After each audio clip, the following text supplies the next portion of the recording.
margine della strada, ma insomma. E allora, questa luce in fondo al tunnel mi sembra un po' offuscata.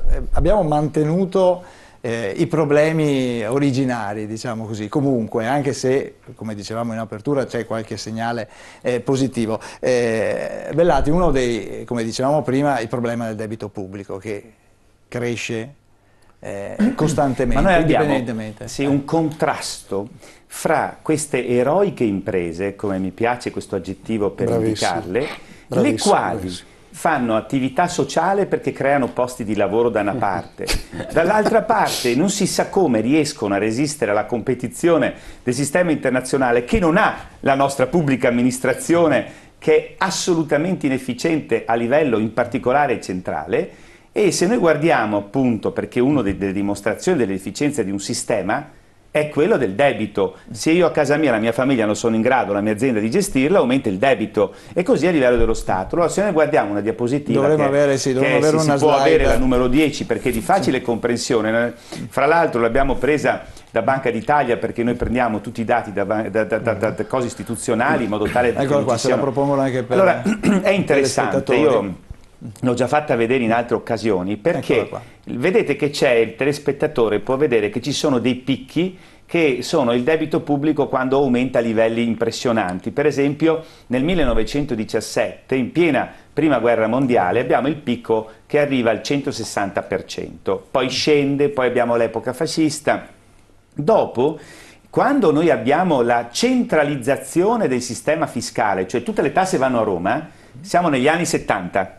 Nascono le regioni, ci fu la bella idea del nostro anche poi compatriota, ma ovviamente spinto dalle pressioni ministeriali, perché il problema è sempre lì, sono i nostri funzionari ministeriali il problema, non sono i politici che noi mandiamo, poveretti, arrivano là, non capiscono niente e si fanno coinvolgere dai funzionari ministeriali, i quali gli hanno ben detto, sono nate le regioni, bene, a questo punto dobbiamo accentrare il fisco. Manco Mussolini l'aveva fatto. L'accentramento del fisco ha portato tutto a Roma, riforma Visentini, decreti Stammati, un disastro, perché a quel punto non c'è stato più controllo, deresponsabilizzazione totale, ed ecco che il debito comincia a schizzare verso l'alto, anni 70, no? Comincia a schizzare verso l'alto, ma poi schizza verso l'altro anche nell'ultimo periodo, come diceva il mio qua socio alla mia destra, che il debito pubblico schizza soprattutto dopo l'epoca di Berlusconi.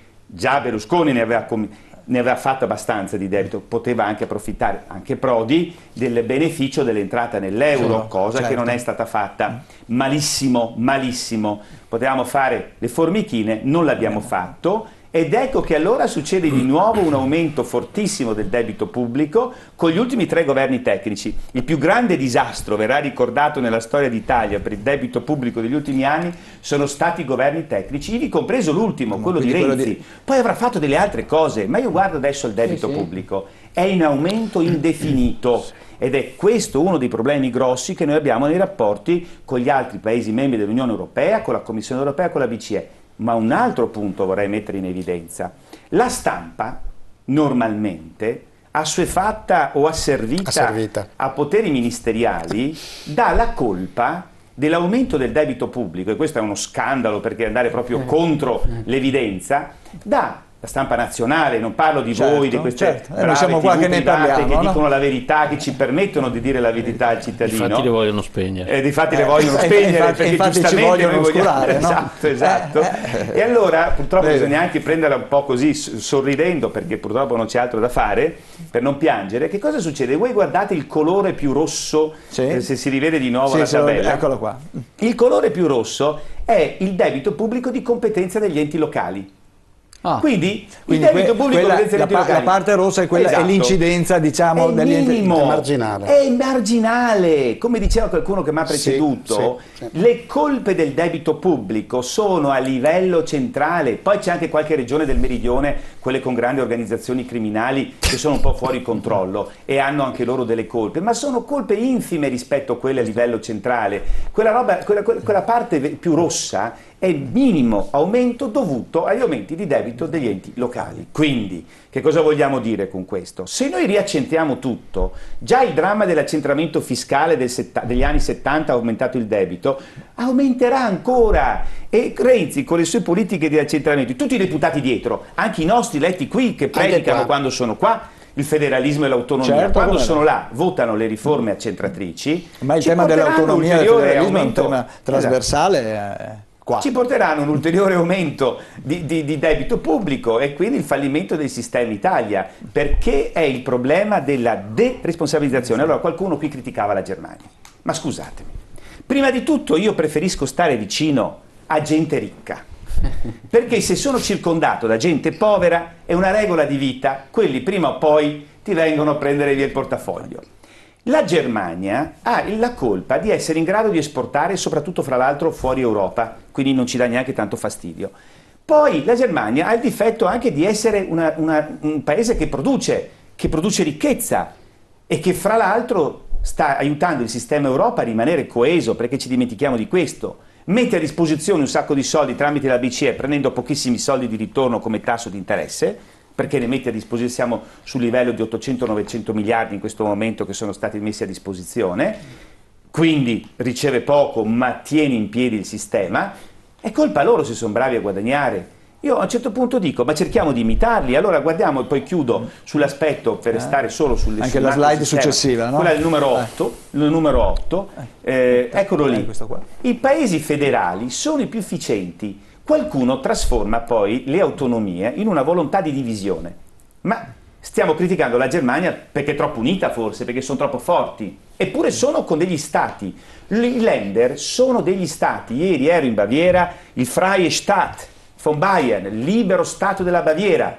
Sono stati a tutti gli effetti che sono federati e sono unitissimi, lavorano per lo stesso obiettivo e costano meno di tutti, perché se noi guardiamo quella tabellina lì, vediamo che la Germania è la numero 1 come costo basso del sistema pubblico e come con maggiore capacità di gestione delle risorse pubbliche nell'interesse delle imprese e dei cittadini, i quali a loro volta evidentemente pagano meno tasse e rendono le imprese più efficienti. E allora diciamo, facciamo anche noi come loro, non andiamo a criticarli, prendiamoli come esempio i tedeschi. Abbiamo, senza scoprire l'acqua calda, abbiamo un grande paese europeo vicino a noi, manderemo tutti i nostri figli a imparare il tedesco, li manderemo tutti a lavorare in Germania, facciamo in maniera tale che capiscano tornando qui come funzionano loro, prendiamo esempio da loro. Però se posso agganciarmi a quello che diceva il direttore, è verissimo, perché io ad esempio con la Germania, con l'Ende bavarese, ho avuto molti contatti quando ero con Fartigianato e avevamo diciamo, una collaborazione molto forte con Monaco, no? con la Camera di Commercio di Monaco. Loro all'inizio degli anni 2000, con l'ingresso nell'euro, avevano dei grossi problemi economici. Io mi ricordo la BMW che aveva dei grossissimi problemi, addirittura si parlava che la Fiat doveva comprarla nel 2002-2003, per dire, no? Però i tedeschi hanno un altro piglio sui temi, sulle questioni. Tutti insieme si sono messi lì e in maniera molto, diciamo, tranquilla, indirizzata, si sono messi da fare, hanno lavorato e hanno creato diciamo, uno Stato forte, prendendo tutto quello che di buono l'euro gli dava, cosa che invece al contrario ha fatto l'Italia. Ha perso un'occasione straordinaria, perché al di là dell'euro piaccia o non piaccia, no? Perché dare la colpa sempre a qualcosa è facile, no? E in questo caso dire che è colpa dell'euro, per carità, non diamo colpa a nessuno, lo diamo all'euro. È facilissimo, però dobbiamo dire che noi con l'euro abbiamo risparmiato una montagna di soldi, perché con la lira avremmo avuto una salutazione impressionante, siamo morti, che non è mai adesso. Prematuramente. Sì, esattamente. Non abbiamo colto, diciamo, quelli che sono stati i momenti storici utili, come quello attuale, cioè o siamo in grado di cogliere le questioni, ce l'ha detto Draghi ieri, mica tanto tempo fa, per far diventare qualcosa di strutturale, ma se continuiamo sui sistemi di accentramento, abbiamo visto quando c'è accentramento c'è aumento di spesa incontrollata, non produttiva, incontrollata, uno sperpero di denaro, quello è il tema. Il federalismo, lo vediamo ad esempio nella Svizzera, funziona benissimo. Noi dobbiamo cominciare a capire che ogni regione, e lo diceva bene il direttore, mi è piaciuta questa parola, responsabilità, quello che oggi in questo paese non esiste. Noi abbiamo regioni che sono deresponsabilizzate, perché alla fine comunque il lato centrale ripaga, ripiana.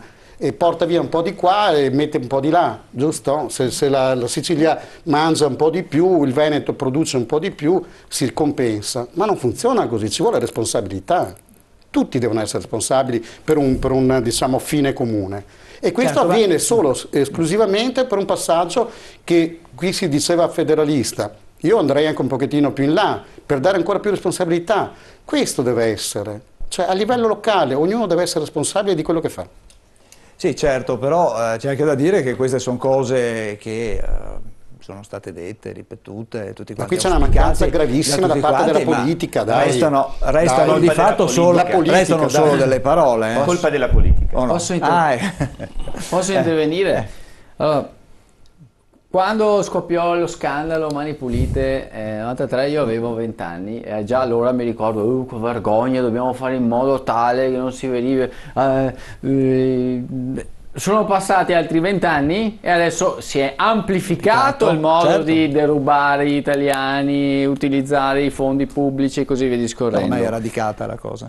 Quando nei talk show nazionali sentiamo dobbiamo creare i meccanismi per la lotta contro la corruzione, cioè significa lottare contro il DNA genetico italiano, perché è inutile che ci giriamo attorno in modo... Sì, tranne una piccola parte della popolazione, ma il grosso sappiamo come fa andare avanti il paese. L'unica exit strategy credibile per cambiare la rotta al paese e quindi per le famose riforme strutturali, quelle che potrebbero...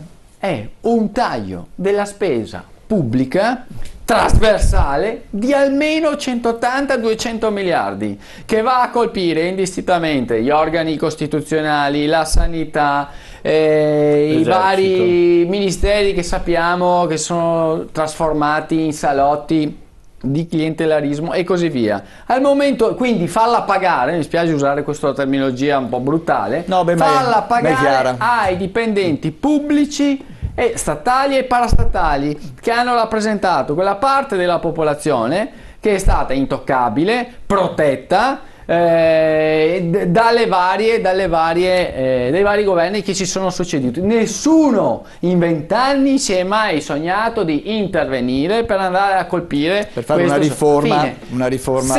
E solo così, diminuendo la quantità del mangiabile sul tavolo, diminuiranno gli sprechi, diminuiranno i fenomeni corruttivi e così via discorrendo. Se adesso, come si sente, no, dobbiamo ottimizzare la capacità di raccolta della fiscalità diffusa, quindi portare da 800 miliardi a 850, vuol dire che ci sono altri 50 miliardi da spartirsi con altri. È solo abbassando la quantità di denaro che ha a disposizione chi governa che si diminuiranno sia quantitativamente che qualitativamente, con subito un riverbero. Quindi, quando sentite con subito un riverbero sui contribuenti, e quando sentite dobbiamo fare in modo di cambiare le famose riforme strutturali che creano abbrivio al paese, rendono le famiglie capaci di poter consumare, significa aumentare il reddito netto disponibile nelle tasche dei contribuenti e delle aziende. E per fare questo c'è solo una strada: diminuire la fiscalità, il carico della fiscalità diffusa, e per diminuirlo bisogna tagliare quello che nessuno ha coraggio di fare, soprattutto governi di centrosinistra che hanno nell'elettorato quello classico legato appunto agli enti locali, alle amministrazioni centrali e così via discorrendo, il loro bacino a cui attingere. Sentiamo Greco com'è.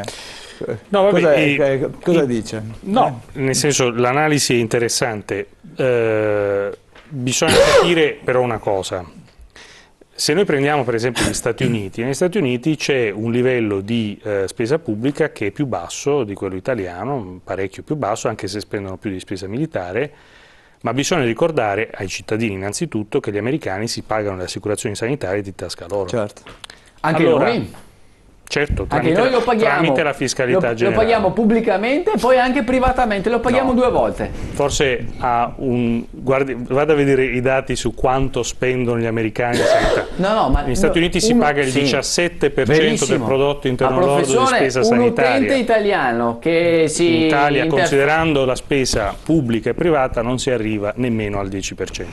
Quindi il punto fondamentale Ma sono due punti di vista, secondo me è interessante il dibattito di stasera perché ci sono due visioni diverse sulla correzione della spesa pubblica. C'è una visione che dice tagliamo la spesa perché, come diceva Ronald Reagan, il governo è il problema, non è mai la soluzione, questo è un po' il tema.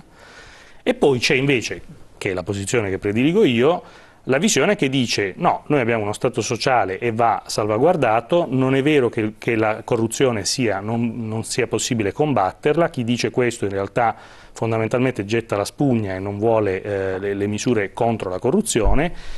Da questo punto di vista, quando dicevo il problema delle regioni, mi riferivo essenzialmente ai fatti di corruzione che hanno riguardato le regioni, che riguardano anche le amministrazioni centrali, però è evidente che una regione come il Veneto, se riesce a fare la voce grossa perché dice noi abbiamo le mani pulite, insomma, e diventa un po' più semplice dire che vogliamo il federalismo fiscale, perché e quindi ovviamente in questa fase è un po' più difficile, non è mai riuscito a fare è un po' più difficile grossa, per le ragioni che conosciamo. Storicamente no, voglio dire, però questo per dire che certo, è un ragionamento su cui non bisogna secondo me gettare la spugna. Io volevo semplicemente aggiungere un paio di questioni, quindi sulla questione se volete torniamo poi sulle ricette per il taglio della spesa pubblica. Una sola cosa dopo su quello però voglio dire, perché noi partiamo sempre da un presupposto per me sbagliatissimo in tutte le nostre analisi, che sono la nostra morte, perché ci impediscono di analizzare la situazione per fare le strategie, ed è l'analisi su base nazionale. È il più grande errore che uno statistico in Italia può fare, si devono fare su basi macro-regionali e scopriremo che, scusate se ho interrotto ma solo come base di partenza, poi dopo mi taccio, scopriremo che la spesa pubblica, faccio dopo vedere la tabellina che la fa, che è differenziatissima fra area e area, ministeri rispetto a altri ministeri, ma fra area e area regionale, per cui potrebbe essere che bisogna tagliare da qualche parte di più e da qualche parte non bisogna tagliare. E che magari la soluzione non è immediatamente licenziare, che è impossibile, ma bloccare comunque l'aumento di numero di dipendenti e cioè vanno in pensione, non si sostituiscono. Dicevo appunto su questo, poi se volete sulle ricette possiamo vedere eccetera. Sulle comparazioni internazionali bisogna stare attenti, perché uno potrebbe dire che i paesi federalisti sono più efficienti oppure i paesi più efficienti diventano federalisti, sono due cose, è sempre un po' complicato. Io volevo aggiungere un paio di punti. Attenzione a fare la valutazione sulla crescita del debito pubblico degli ultimi anni. Vedete, il debito pubblico italiano, come si vede dal grafico che ci ha proposto Bellati, è insomma molto utile, e ha avuto tre fasi. Una fase in cui si spendeva tanto, negli anni '80 le amministrazioni centrali dello Stato spendevano tanto senza far pagare il conto ai cittadini, quindi c'erano ampi deficit primari. Poi abbiamo la fase invece degli anni '90 in cui sono i tassi di interesse che strozzano nonostante si tentasse di far pagare tutto, ma fanno crescere il debito. Poi abbiamo la fase degli ultimi anni, e questo non va dimenticato, che è una fase in cui il debito cresce nonostante misure di risanamento molto importanti, perché se no i cittadini questa non la capiscono, dicono scusate ma le misure di risanamento che stiamo facendo dove vanno? Il problema è che il debito cresce in rapporto al PIL, perché è il PIL che decresce, cioè la fase attuale è una fase in cui siamo in una grande recessione, che forse adesso siamo alla fine del tunnel, non lo so, poi discuteremo, magari io sono un po' più diciamo prudente su queste questioni qui, ma il problema fondamentale è che c'è una forte caduta del prodotto interno lordo che spiega perché il debito pubblico continua ad essere un grande problema nonostante le manovre di risanamento. E allora, qui il problema è che in questa fase ci vorrebbe più espansione fiscale, ci vorrebbero più investimenti pubblici, bisognerebbe riattivare gli investimenti degli enti locali e qui si potrebbe fare tutta una serie di ragionamenti. Ed è una politica che si può fare soltanto in sede europea. Ultimo punto sulla Germania. Io su questo dissento sul fatto che la Germania abbia, diciamo, è un paese molto virtuoso, quando ha avuto problemi sicuramente ha fatto politiche difficili, su questo non c'è dubbio. Tra l'altro con governi di centrosinistra, quindi il problema non è sicuramente il colore, forse il centrosinistra italiano magari ha più difetti, ma insomma quello tedesco è riuscito a fare col governo Schröder delle politiche molto complesse. Il punto fondamentale è che però la Germania, essendo al centro, questo è un tema forse caro al professor Casen, essendo al centro del sistema monetario da quando è nato il sistema monetario europeo, in realtà è sempre riuscita a far pagare agli europei i costi delle sue politiche. La Germania ha tassi di interesse bassissimi. Quando ha fatto l'unificazione, la Germania ha fatto pagare a tutti i paesi dell'area del sistema monetario europeo l'aumento dei tassi di interesse determinato dalla maggiore spesa pubblica che si faceva in Germania. La Germania oggi ha tassi di interesse molto bassi perché noi abbiamo tassi di interesse molto alti. Ora, questo che cosa vuol dire? Che mi trovo nella condizione inversa di quella che avevo immaginato. L'euro è una bella costruzione, ma è molto incompleta. Manca una politica fiscale perché i tedeschi sono sicuramente molto virtuosi, ma diciamo che dal punto di vista della politica economica dovrebbero ancora studiare un pochino. Se oggi siamo riusciti a fare con tanto ritardo una manovra di espansione monetaria, il quantitative easing di Mario Draghi, così in ritardo rispetto agli Stati Uniti, è perché i tedeschi non hanno voluto. Quindi da questo punto di vista noi stiamo curando un malato che poteva essere curato un po' prima, perché a livello europeo la grande nazione, io riconosco la Germania è il leader europeo, non ha capito che è il leader europeo, quindi deve occuparsi anche degli altri paesi. Poi tocca anche a noi italiani fare una politica europea che sia comprensibile. Per la Germania interessarsi di aiutare gli altri, almeno fino a qualche decennio fa. Se adesso sono cambiati, ma la cosa mi meraviglia perché parlavamo di genetica, no, prima, quindi ognuno ha un suo comportamento che nasce anche da una propria genetica. Però se sì, è vero, noi stiamo sostenendo la Germania. Giustamente lui diceva il tasso di interesse dei titoli di Stato tedeschi è 0,15 mi pare adesso, quasi zero. Cioè addirittura pagano più interessi nei soldi che gli dà la BCE di quella che poi prendono se vanno a comprare titoli di Stato tedesco. Ma non è così. Il primo investimento cosa fanno? Comprano titoli di Stato perché chiaramente se non comprano i propri titoli di Stato lo spread aumenta, quindi sballa tutto lo spread dell'Europa. Perché una volta avevamo il punto di riferimento il dollaro, adesso abbiamo il punto di riferimento lo spread tedesco e non ho capito ancora perché. Ma qualcuno un giorno me lo spiegherà. Dopodiché mettono a garanzia i soldi, la banca centrale, e si riprendono il valore del 90% e si arriva a comprare i titoli di Stato greci che pagano il 12% e i greci che sono già impiccati continuano a essere ancora più impiccati. Dopodiché li mettono a garanzia e si vanno a comprare un po' di titoli tedeschi perché devono tenerli bassi, perché nessuno deve chiedere, aspetta, no? Perché la domanda e l'offerta gioca sullo spread. È così che fanno. Quindi chi sta male starà peggio e chi sta bene starà meglio, perché in realtà i titoli di Stato tedeschi non serve fare un investimento, dire mi rendono qualcosa, non mi devono rendere niente, anzi guarda sono generoso, pago anche pur di averli. Ecco, questo è il punto. Allora in questo meccanismo se ci fosse un po' di umanità, ma l'economia non è fatta di umanità, di umanoidi sì però, allora potremmo in qualche maniera dire, beh proviamo a vedere di fare le cose in maniera diversa. Allora Draghi ha detto mettiamo i titoli di Stato europei, no? E allora le cose cominciano a essere un po' più bilanciate. Prestiamo i soldi agli Stati al tasso talmente basso che nessuno sia invogliato di far salire i titoli di Stato italiani, come è successo nel 2011, dove artificialmente le banche, partendo dalle banche, febbraio 2011, le banche tedesche hanno cominciato a vendere titoli di Stato italiano per andare a metterci in default. Poi non mi ha dato questa letterina fantasma che non ho mai trovata, giusto? Poi Berlusconi, che aveva in quel momento un grosso conflitto di interessi, perché avendo una banca e contemporaneamente non poteva dire allora si è tolto di mezzo, così poteva speculare, perché poi Draghi, che ha dato 270 miliardi, ha regalato a interessi infinitesimali. No? Ecco. E chi abbiamo messo? Abbiamo messo Monti. Abbiamo visto l'infinito davanti, abbiamo visto così. Abbiamo aperto la porta l'impossibile. Sembrava che fosse, non so, Mastro Don Gesualdo. poteva forse avere delle intuizioni migliori nell'economia italiana o quantomeno europea. Dobbiamo andare un attimo in pubblicità, Bellati, ma appena rientriamo le do subito la parola perché vedo che si morde il labbro e quindi dopo la pubblicità tra poco, tipo 7 mesi.